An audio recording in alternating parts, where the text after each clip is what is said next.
Birthday গার্লের আবদার ছিল তার একটা পিঙ্ক কালারের কেক লাগবে। আবদারটা না মেটাতে পারলেও কেকের ওপর পিঙ্ক কালারের ক্রিম দিয়ে নাম লিখে নিয়ে গেছিলাম। মানুষটা ওইটুকু হলে কি হবে, তার আবদারের কোনো শেষ নেই। সারপ্রাইজ দেবো বলে চুপি চুপি ঘরে ঢুকছিলাম, এসে দেখি ও মহারানী তো আগে থেকেই সব জেনে গেছে। এসে বলছে কই দেখি দেখি কি এনেছে আমার জন্য। সে নাকি আমার জন্যই ওয়েট করছিল। আমরা একসঙ্গে থাকলে আমাদের গল্পের কোনো শেষ হয় না, তবে আজকে শুরুতেই আমি ওর কাছে বকা খেয়ে নিয়েছি। আমি একটু টেনশনে ছিলাম তার আবদারটা মেটাতে পারিনি, তবে ঠিক আছে, সে সবকিছু অ্যাডজাস্ট করতে পারে। আর আমি এসেই সবার আগে আমার চকলেটগুলোকে ভাগ করে নিয়েছি।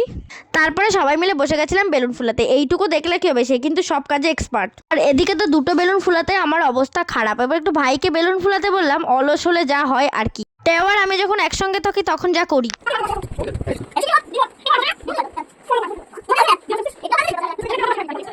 আর বৌদি এখানে পায়েসটা রান্না করে নিচ্ছিল, আর এদিকে ট্যাবের অবস্থা দেখো।